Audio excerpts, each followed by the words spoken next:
നമുക്ക് കുറച്ച് ചാള കിട്ടിയിട്ടുണ്ട് കേട്ടോ. നല്ല ഫ്രഷ് ചാളയായിരുന്നു. അപ്പോൾ അത് വാങ്ങി ക്ലീനാക്കി വെച്ചിട്ടുണ്ട്. അപ്പോൾ അതിന് വേണ്ട ഇൻഗ്രീഡിയൻസ് കുറച്ച് സവോള, ഒരു സവോളയാണല്ലോ കേട്ടോ. ഒരു സവോള കട്ട് ചെയ്ത് ചെറുതായിട്ട് കട്ട് ചെയ്ത് വെച്ചതാണ്. അതുപോലെ തന്നെ ഇത് ഇഞ്ചി, പച്ചമുളക്, തക്കാളി, ഒരു 2 ചെറിയ തക്കാളി കേട്ടോ. പിന്നെ കുടംപുളി,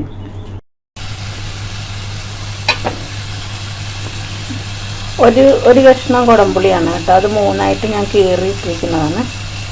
3ആയിട്ട് നമുക്ക് കീറിയെടുക്കാൻ പറ്റില്ല. അപ്പോൾ അങ്ങനെ കീറിയെടുത്ത ഒരു കഷ്ണം കുടംപുളി, പിന്നെ 2 ചെറിയ തക്കാളി, ചെറിയ ആണെങ്കിൽ 2 വലുതാണെങ്കിൽ 1 മതി കേട്ടോ. ഇതെല്ലാം കൂടി ഒന്ന് വഴറ്റിയെടുക്കുക കേട്ടോ. ഇതിവിടെ കിടന്നൊന്ന് ഇതാകട്ടെ കേട്ടോ. എനിക്ക് ഈ ഒരു കൈക്ക് സ്വാധീനം ഇല്ലാത്തതുകൊണ്ട് ചെറിയ മിസ്റ്റേക്ക് ഫോൺ ചിലപ്പോൾ മിക്കവാറും ഇതിൻ്റെ ഉള്ളിൽ പെട്ട് പോകും കേട്ടോ. അതുകൊണ്ടാണ് വേഗം കട്ടാക്കുന്നത്. ഓക്കെ, വഴന്നിട്ട് കാണിക്കാം കേട്ടോ. അപ്പോൾ ഇനി ഇതിനകത്ത് വേണ്ട പൊടികൾ ഇടാം കേട്ടോ. ഇത് മഞ്ഞൾപ്പൊടി, മല്ലിപ്പൊടി, മുളക് പൊടി. അപ്പോൾ നമുക്കിത് 3ഉം കൂടി ഇട്ടിട്ട് ഒന്നുകൂടി വഴറ്റാം കേട്ടോ. അപ്പോൾ നമ്മുടെ തക്കാളിയും അതുപോലെ തന്നെ പുളിയും സവോളയും ഇഞ്ചി പച്ചമുളകും ഒക്കെ വഴന്ന് വന്നിട്ടുണ്ട്. ഈ പാകത്തിന് നമ്മളിത് ഈ പൊടികൾ ഇട്ട് കൊടുക്കണം കേട്ടോ.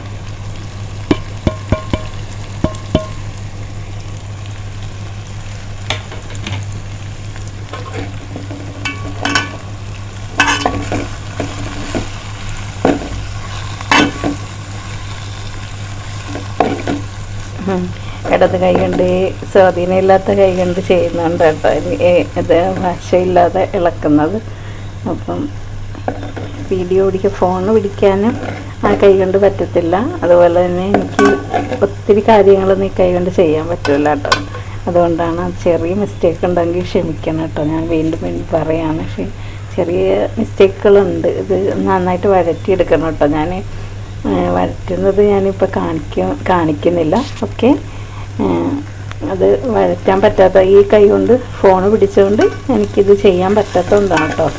അപ്പം ഞാൻ ഇത് ഓക്കെ ആക്കിയിട്ട് ഇപ്പം നിങ്ങൾക്ക് ഏകദേശം മനസ്സിലായില്ലേ ഇങ്ങനെയാണ് ഇത് ചെയ്യേണ്ടതെന്ന്. അപ്പം നമുക്കിത് ഞാനതൊന്ന് റെഡിയാക്കിയിട്ട് ഞാൻ കാണിക്കാവേ. അപ്പം ഞാനത് വഴറ്റിയെടുത്തിട്ടുണ്ട് കേട്ടോ. വഴന്ന് വന്നിട്ടുണ്ട്. ഇത്രയും മതി.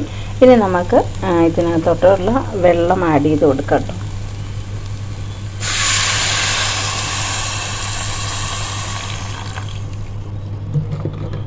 ഇപ്പം നമ്മൾ വെള്ളം ആഡ് ചെയ്ത് കൊടുത്തിട്ടുണ്ട്.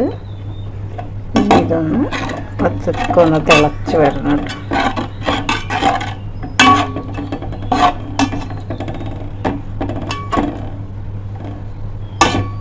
ഇപ്പം നമുക്കൊന്ന് തീ കൂട്ടി കൊടുക്കാം. നമ്മൾ ഇത്രയും നേരം നമ്മൾ സിമ്മിൽ വെച്ചിട്ടാണ് ഇതെല്ലാം ചെയ്തത് കേട്ടോ.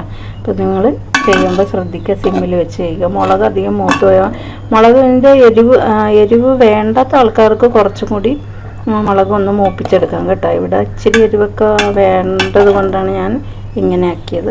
പിന്നെ കളറ് കുറച്ചുകൂടി മൂത്ത് കഴിയുമ്പോഴത്തേന് ഈ കളർ മാറിയിട്ട് ഒരു ബ്ലാക്ക് കളറിലോട്ട് മാറും. എനിക്കിങ്ങനെ ചുമന്നിരിക്കണം മീൻ കറിയാണ് എനിക്കിന്ന് കൂട്ടാൻ ഇഷ്ടം തോന്നണം കേട്ടോ. അതുകൊണ്ടാണ് കുറേ ദിവസമായിട്ട് മീൻ കിട്ടിയിട്ട് നമ്മുടെ നോമ്പിൻ്റെ നോമ്പ് തുടങ്ങിയതിൽ പിന്നെ നമുക്കിവിടെ മീൻ കിട്ടിയിട്ടില്ല കേട്ടോ. അപ്പോൾ പെരുന്നാളിൻ്റെ അന്ന് ഞങ്ങൾ ഈ പ്രദേശം മുഴുവനും ഞങ്ങൾ മീനിന് വേണ്ടിയിട്ട് അലഞ്ഞു. പിന്നെ നമ്മുടെ ഈ എറണാകുളം ഞങ്ങൾ പെരുമ്പാവൂരാണ് താമസിക്കുന്നത്. അപ്പോൾ അവിടെ ഫുള്ളും പിന്നെ മുസ്ലിങ്ങളായതുകൊണ്ട് മുസ്ലിങ്ങളുടെ കടയാണ് മീൻ കടയെല്ലാം അവരുടെ തന്നെ ആയതുകൊണ്ട് അവർ പെരുന്നാളായതുകൊണ്ട് ഓപ്പണിങ് ചെയ്തിട്ടില്ലായിരുന്നു.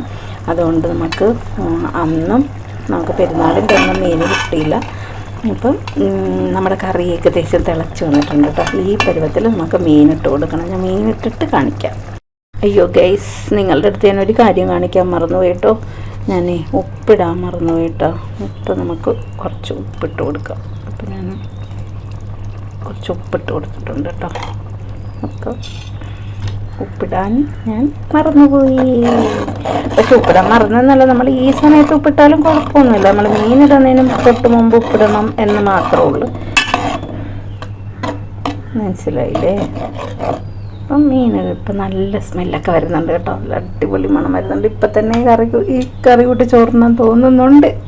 മീനിട്ടില്ലെങ്കിലും വേണ്ടിയില്ല. ഇതുപോലെ നമുക്കിപ്പം പെട്ടെന്ന് മീനില്ല, ഒരു ഗസ്റ്റ് വന്നെങ്കിൽ നമുക്ക് പെട്ടെന്ന് തന്നെ ഉണ്ടാക്കാൻ പറ്റുന്ന ഒരു കറിയും കൂടിയാണ് കേട്ടോ ഇത്. അപ്പം ഇത്രയും സാധനങ്ങൾ നമ്മൾ മീനിന് വേണ്ട എല്ലാ സാധനങ്ങളും എടുത്തിട്ട് ഇതുപോലെ ആക്കിയിട്ട് ഒരു ഇച്ചിരി തേങ്ങാപ്പാൽ ഇട്ടിച്ചാലും കുഴപ്പമില്ല, അല്ലാതെ മുളക് ചാറായിട്ട് വേണമെങ്കിലും ഇത് നമുക്ക് സെർവ് ചെയ്യാൻ പറ്റുന്നതാണ് കേട്ടോ.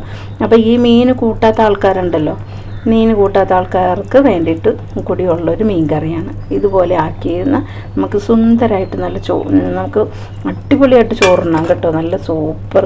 അതുപോലെ തന്നെ അപ്പത്തിൻ്റെ കൂട്ടത്തിലോ എന്താണ് നമുക്ക്, അതുപോലെ തന്നെ പൊറോട്ടയുടെ കൂട്ടത്തിലോ ഒക്കെ നന്നായിട്ട് കഴിക്കാൻ പറ്റുന്ന ഒരു അടിപൊളി മീൻ കറിയാണിത്. മീൻ കറിയുടെ റെസിപ്പിയാണ് കേട്ടോ ഇത്.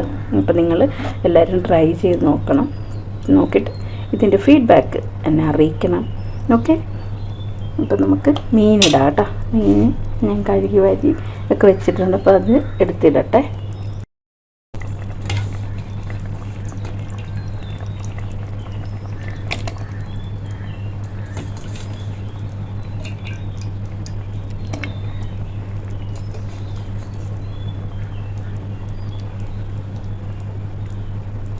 ഇപ്പോൾ നമ്മുടെ ചാള ഇട്ട് കേട്ടോ, നോക്കട്ടെ. ചാള ഇട്ട് നമുക്കൊന്ന് പെരകി കൊടുക്കാം.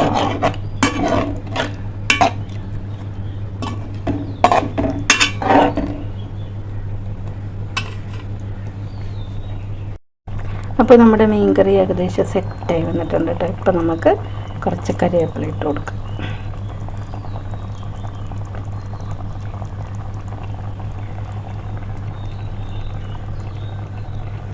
അത് ഇളക്കി കൊടുത്തിട്ടുണ്ട് കേട്ടോ. അപ്പോൾ ഇനി മൂടി വെച്ച് കഴിഞ്ഞാൽ നല്ല സൂപ്പർ കണ്ട എണ്ണയൊക്കെ തെളിഞ്ഞ് നല്ല സുന്ദരം കുട്ടപ്പം മീൻ കറി ആയിട്ടുണ്ട് കേട്ടോ. നമ്മുടെ എണ്ണയൊക്കെ തെളിഞ്ഞ് വന്നിട്ടുണ്ട് കേട്ടോ. ഇപ്പം ചാളക്ക് പിന്നെ അധികം വേവില്ലാത്തത് കൊണ്ട് നല്ല നല്ല അടിപൊളി മീൻ കറിയായി, സൂപ്പർ മീൻ കറി. ഇനി ഇത് തണുത്ത് കഴിയുമ്പോൾ നമ്മൾ കൂട്ടപ്പോഴാട്ടോ അതിൻ്റെ ടേസ്റ്റ് അറിയുന്നത്. അപ്പോൾ കുറച്ച് നേരം തണുക്കാൻ നമുക്ക് വെക്കാം. ഇതാണ് ഇന്നത്തെ ഞങ്ങളുടെ ഉച്ചക്കത്തെ കറി.